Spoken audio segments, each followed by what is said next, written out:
UCLA in the Big Ten. Don't be surprised if the Bruins have a rebirth. Welcome to the Voice of College Football. Please like the video, share the videos out on social media. You enjoy the content, others will as well. And subscribe right here at the Voice of College Football. Okay, much attention, of course, given to USC joining the Big Ten and the Trojans' ability to dominate the conference, win championships in the Big Ten, and rise back to elite status in college football. But what about UCLA? Let's check out how the Bruins have fared against the Big Ten and their prospects for the future. First, let's look at UCLA against the Big Ten. Since 2010, just 4 games against the Big Ten, and 3 of those against the Nebraska Cornhuskers, losing the Foster Farms Bowl in 2015 and defeating Nebraska twice, 41-21 in 2013, and the 2012 win 36-30, and a loss in postseason play against Illinois in 2011. All told, UCLA is 7-10 against the Big Ten in bowl games, 39-33-3 all-time against the Big Ten, but a nice record against its new conference since 2000 as the Bruins have gone 7-3.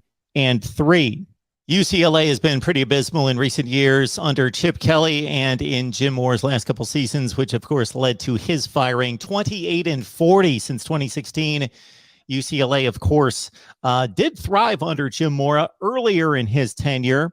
They were last ranked in 2014, and that was a top 10 finish, a team that won the Alamo Bowl, and that was UCLA's last bowl victory as well. UCLA's history is rather strong. Of course, they've been overshadowed by their crosstown rival there in LA. Top 10 and top 25 finishes. UCLA developing a lot of NFL players through the years as well. Really, the program's heyday goes back to the 1950s. They had a national championship that was rightfully claimed back in 1954, and also UCLA with 4 top 5 finishes in the 1950s. And then they came back in the 1970s and 80s under Dick Vermeil and Terry Donahue. They went through a period of time in which they regularly appeared in New Year's Six, what were then just called major bowl games. They went 8 consecutive years winning bowl games, 8-0 during a stretch in the 70s and 80s, with 5 major bowl appearances in 8 years, 6 times ranked in the top 10 during that time frame as well. And despite a brief spurt with a 20-4 2-year run in 1997 and 98 under Bob Toledo, and of course coming in within minutes of playing in the BCS championship game in 1998. Remember Edgerrin James and UCLA blowing a huge lead against Miami at the Orange Bowl. Otherwise, UCLA, an undefeated Bruins team, would have played in the BCS championship game against Tennessee in 98. Then they popped up with a 10-2 record in 05, and Jim Mora had 2 10-3 top 15 seasons. But it's been pretty sparse for UCLA since that magical 1998 start. Now let's envision the possibilities for UCLA football. Under Jim Mora, they ranked in the top 15 to 20 in the nation in recruiting. They are surrounded by football players in Southern California, especially at the skill position player. So let's look at the potential of UCLA because it is vast. They will not have the Pac-12 tag of worst conference in America, obscurity hanging over them anymore as they play in the Big Ten. They could go to the Midwest and recruit offensive linemen and other position players from the Midwest and sell them on sun and beach in California and a new experience, but at the same time playing a road schedule that is almost exclusively in the Midwest near family and friends. Chip Kelly has had an abysmal time winning at UCLA. He was an offensive guru, of course, at Oregon. He had a sketchy performance in the NFL with the 49ers and Eagles. Has he lost his touch? Has he lost his magic? His first 3 seasons were awful. Last season, 8-4, but a cautionary tale there as UCLA basically held serve. They beat all the bad teams, all the teams under 500. They lost all the games against winning teams, did not defeat a winning team last year. Great effort against Oregon. Should have won that game, though, with the Rose Bowl. So whether it's Chip Kelly or get this, what if Chip Kelly gets ousted? He can't turn it around completely. This is a prime opportunity for whether an established head coach or an up-and-coming, bright, great coach to say, UCLA in the Big Ten, this is an enormous opportunity. UCLA's next head coach could be a tremendous hire.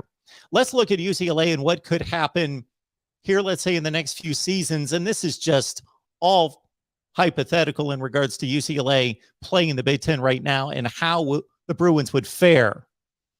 Let's give them a schedule, the 2021 Iowa schedule. How about that? The Bruins, of course, went 6-3 in the Pac-12, 8-4 overall with an out-of-conference loss to Fresno State, a game in which they blew in the last 45 seconds inexplicably. So imagine UCLA taking on Iowa's schedule from 2021, just as a sample here. They would have Indiana at the Rose Bowl to open things up. Probably would have won that game. Probably, although the Hoosiers, as bad as they were last year, a much, much different team in week one coming off of their 6-2 season the previous season. UCLA would have gone to Maryland. That's a toss-up game, you got to think. They would have played Penn State in the Rose Bowl. How about that matchup? That would have been intriguing. Got to think Penn State was better than UCLA despite the record differential there.